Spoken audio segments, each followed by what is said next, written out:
Allez, bienvenue à tous dans cette nouvelle vidéo. Je me trouve aujourd'hui avec... Moi. C'est-à-dire Woman Invest. Voilà, Woman Invest pour les gens qui la connaissent pas. Ou Maud. Qui tu es, tout le monde veut tout savoir. Ah bah, je suis ta chérie. Ah voilà, déjà, Voilà. premier point, bon point. Voilà, c'est un très bon point. Et c'est en gestion de patrimoine.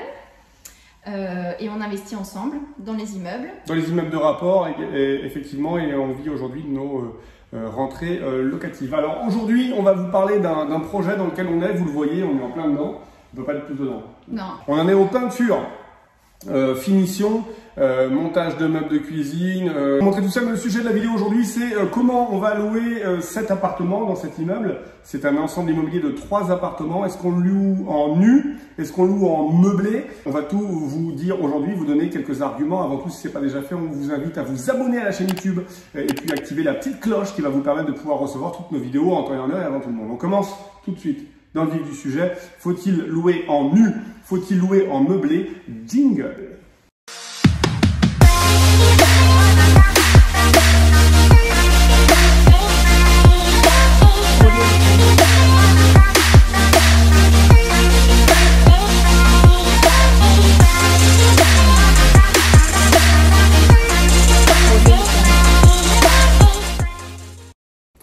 Allez, on se retrouve après ce jingle rapide. Donc, louer en nu, louer en meublé, c'est la question. Et vous êtes très nombreux à vous poser cette question. On reçoit beaucoup de personnes qui nous disent, voilà, j'ai un appartement, le locataire est parti ou je viens d'hériter. Quel est l'intérêt pour moi de mettre des meubles? Je comprends pas. Pourquoi je vais dépenser, investir de l'argent dans des meubles? Est-ce que ça va me servir à quelque chose?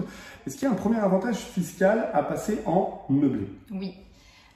Alors, tout dépendra de la stratégie en effet que vous allez mettre en place quand vous allez acquérir un bien. Il faut savoir d'être investisseur immobilier, l'aspect fiscal est indéniable. Il faut vraiment le prendre en considération parce qu'il en va de la rentabilité forcément de votre investissement. Donc, il faut calculer en amont, même si après ça peut être amené à bouger, ce sera normal, mais en amont de façon à connaître vraiment la rentabilité de votre investissement. Donc, la différence, on va dire, si on doit résumer vraiment de façon assez concise, la différence entre le nu et le meublé, c'est que le meublé, vous allez faire ce que l'on appelle de l'amortissement, en tout cas si vous choisissez le réel, puisque quand on fait du meublé, donc déjà ça sous-entend qu'on est en ce qu'on appelle en LMNP, en loueur meublé non professionnel, donc vous achetez en propre. En nom propre, donc à votre nom. À votre nom, pas de société. Tout à fait. Et vous allez avoir le choix entre du microbic et du réel. Le microbic, en gros, ça veut dire quoi? Ça veut dire que tous les loyers que vous allez percevoir, vous allez pouvoir faire ce que l'on appelle un abattement de 50% dessus. Et voilà, vous allez déclarer les 50% des loyers et ça s'arrête là. Mais ça veut dire que vous n'allez pas déduire aucune charge, donc tout ce qui est taxes foncières, l'électricité, les travaux que vous allez faire, etc. Vous n'allez pas pouvoir le déduire. Donc j'ai 500 € de loyer par mois. J'ai 12 mois de loyer, ce qui me fait 6 000 € de loyer. Je vais déclarer aux impôts 6 000 divisé par 2 moins 50%. Donc, je vais déclarer 3 000 € en plus de mes revenus professionnels. Exactement. Donc, ça peut parfois avoir du sens quand on n'a plus de charges, par exemple, ou qu'on n'a pas envie de se prendre la tête. Voilà, il faut faire un calcul. Le régime du microbic, en tout cas, à 50%, voilà en quoi ça consiste. Et ensuite, vous avez le LMNP avec avec le choix du réel, auquel cas, vous allez pouvoir déduire toutes les charges. Donc, ça va être la taxe foncière, les travaux. Si vous êtes dans une copropriété, tout ce qui est charge de la copro, l'EDF, l'eau, la PNO, les intérêts d'emprunt si vous avez fait un emprunt, ce que je souhaite en tout cas, l'assurance du prêt et en plus, vous allez pouvoir faire ce que l'on appelle de l'amortissement. On fait de l'amortissement, vous allez pouvoir amortir à peu près 85% de la valeur du bien sur 25 à 30 ans. Pourquoi 85? Pourquoi 85? Bah voilà, parce que les 15% restants, ça correspond au terrain et un terrain ne s'amortit pas. Alors les 85%, bien évidemment, c'est pas à vous de le faire au niveau de l'amortissement, vous allez donc faire appel à un comptable. J'allais dire un charcutier. Non. Je me serais trompé. Donc bien évidemment, voilà, parce qu'il va falloir avoir un bilan, vous allez être ce qu'on appelle au BIC, bénéfice industriel et commercial. Donc c'est une nouvelle ligne que vous allez avoir en dessous de vos revenus de salaire. Donc c'est un peu différent de ce que l'on appelle forcément les revenus fonciers lorsque vous achetez en nu. Là on est sur une autre ligne, ce qu'on appelle le revenu foncier. Donc j'achète un bien à 100 000, j'ai 15% qui correspond au terrain.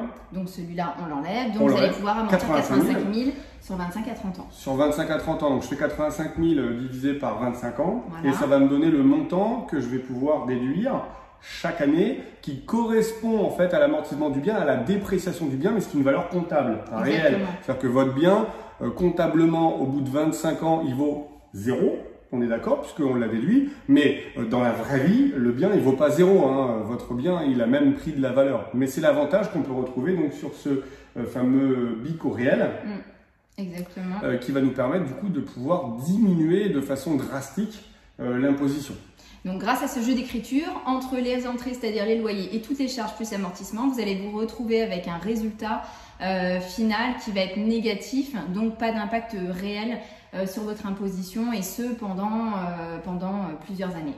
Donc finalement, la question, déjà la première, c'est de se dire, quelle est la tranche marginale d'imposition que j'ai? Est-ce que j'ai un petit salaire et que du coup me rajouter 5 000, 6 000, 10 000 euros par an de revenus fonciers, est-ce que ça va me faire changer de tranche? Première question.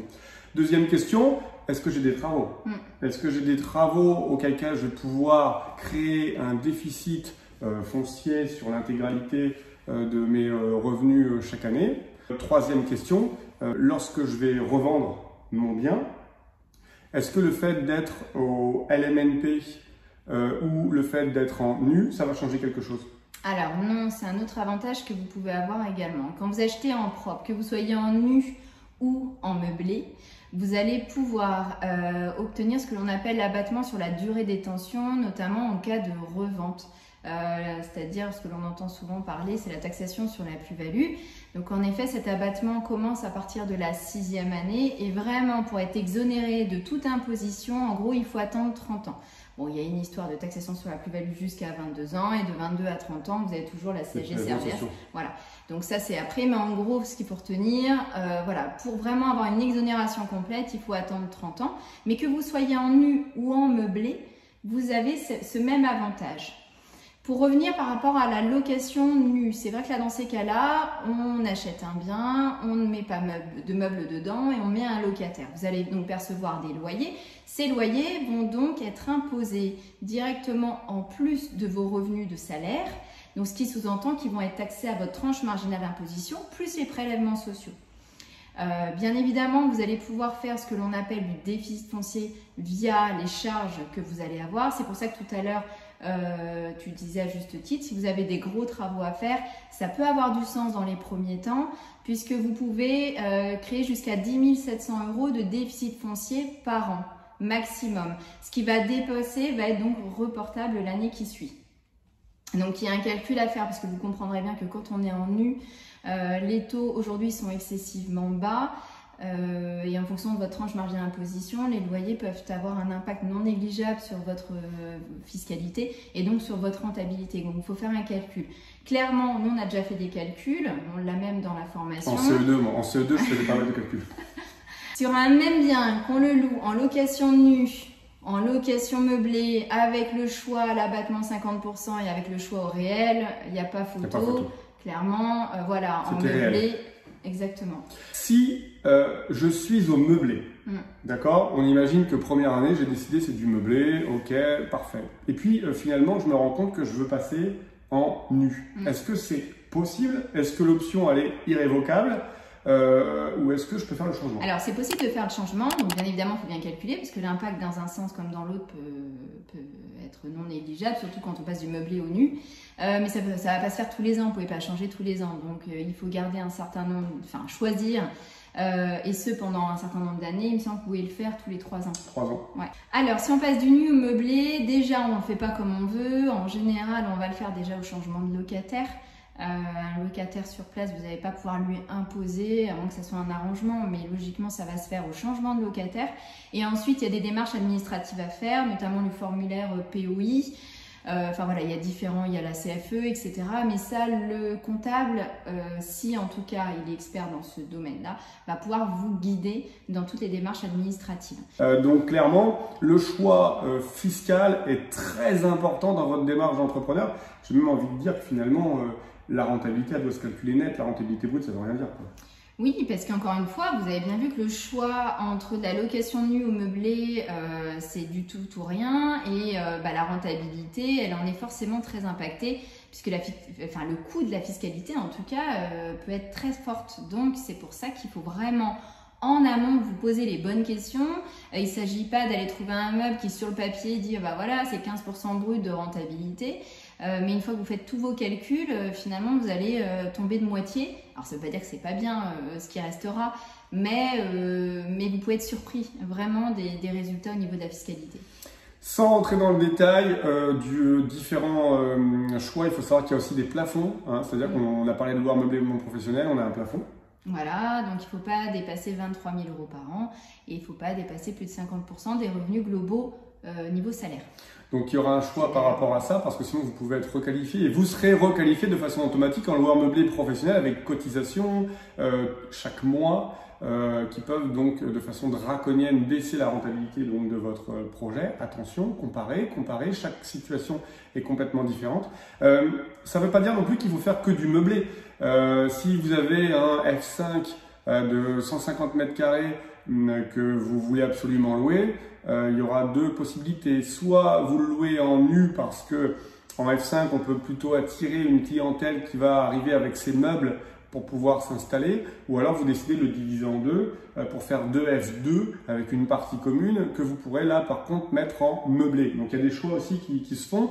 Les studios, les F1, les F2, jusque F3, on va dire que c'est très facile à louer en meublé. Par contre F4, F5, F6, c'est généralement des gens qui arrivent avec leurs meubles et c'est plus compliqué de proposer du meublé. Donc chaque cas est un cas unique, chaque projet a ses spécificités. Renseignez-vous, regardez. On va vous mettre un petit lien juste en dessous vers le club ImoCash où on en parle, où on vous donne des liens qui vous permettent de pouvoir voir si votre bien va être plus demandé par des jeunes, des moins jeunes, des personnes expérimentées, des couples, des familles. Bref, il existe des sites pour pouvoir comparer et savoir quel est le meilleur type de logement que vous pouvez louer par rapport à votre ville. Voilà, faut vraiment étudier le marché là où vous allez investir. Parce que ce que fait votre copain ne sera pas forcément la même stratégie pour vous si vous n'êtes pas dans la même ville. Donc encore une fois, il faut bien écouter tout ce qu'on vous dit. Je parle en général, pas forcément nous, hein, mais bien écouter, mais pas forcément le retranscrire pour vous. De la même manière, si vous investissez en propre, en nu, en meublé, en SCI à l'IR, en SCI à l'IS, il faut savoir que les objectifs ne sont pas du tout les mêmes. Vous n'avez pas forcément le même patrimoine, la même situation personnelle matrimoniale. Donc, tu l'as dit à plusieurs reprises, chacun est un cas unique. Il faut savoir l'adapter de la même manière que les conseils d'aujourd'hui ne seront sans doute pas les mêmes conseils plus tard. On en est un exemple puisque aujourd'hui on est en train de tout remettre à plat et on va sans doute faire des modifications. Puisqu'on a investi beaucoup en assez peu de temps, on a des objectifs aujourd'hui, donc on va remanier certaines choses. Voilà, mais c'est vrai que ça peut se faire en amont si vraiment on a une stratégie et qu'on est bien posé, qu'on a plein de connaissances et surtout qu'on est entouré des bonnes personnes. J'entends par là notaire, expert comptable ou avocat fiscaliste, si tel est le cas, puisque ça ne sert à rien quand on commence forcément à investir, mais quand on commence à avoir du patrimoine, oui, il faut vraiment s'interroger sur les bonnes stratégies dans l'investissement, dans la fiscalité. Et puis, il faut pas non plus, je pense, que vous vous posiez autant de questions et ne rien faire, parce que chaque cas, on l'a vu, les options sont révocables. Si vous vous trompez dans votre choix, vous allez le sentir passer, ça c'est clair, vous allez payer votre incompréhension, vous allez la payer cash, mais vous pourrez changer l'option qui va vous permettre l'année d'après de pouvoir justement éviter ce genre de soucis. On le dit souvent, hein, des SCI où l'option IS n'est pas levée ou des investissements en nom propre qui ne sont pas meublés et il n'y a pas d'amortissement, généralement il faut beaucoup de cash pour réaliser ce genre d'opération. Hein. Ouais, et puis après il faut aussi savoir bien se poser, et puis dans ces cas de se dire qu'il faut peut-être aussi arbitrer. Il faut acheter un sifflet, déjà, pour faire l'arbitrage. Parce que quand ça fait très longtemps qu'on a des biens où on fait un calcul finalement, même en SCI à l'IS ou quand on a fait le meublé, qu'on a fini l'amortissement ou autre, bien se poser les bonnes questions en fonction de la stratégie et voir s'il n'est pas un moment judicieux d'arbitrer, c'est-à-dire de revendre le bien dans le but de récupérer du cash, parce qu'on a eu l'abattement sur la durée de détention, etc. Ou que voilà, on a d'autres projets en tout cas. Mais savoir vraiment se poser, il faut savoir se dire qu'à un moment, on les gardera peut-être pas tout le temps, ces immeubles. C'est pareil, quand on investit dans une SCI à l'IR qu'on passe à l'IS, il faut avoir conscience des conséquences que ça a, notamment en cas de revente. Parce que les conséquences sont non négligeables. Du moment qu'on en a conscience, tant mieux. Après, il y a des montages avec, voilà, en l'occurrence, nous, ce sera peut-être le cas avec des usufruits temporaires que vous pouvez donner dans une autre structure, etc. Savoir pourquoi on le fait. Et dans ces cas-là, on peut accorder différents avantages dans les structures. Enfin, voilà. Donc, c'est important de faire des points réguliers.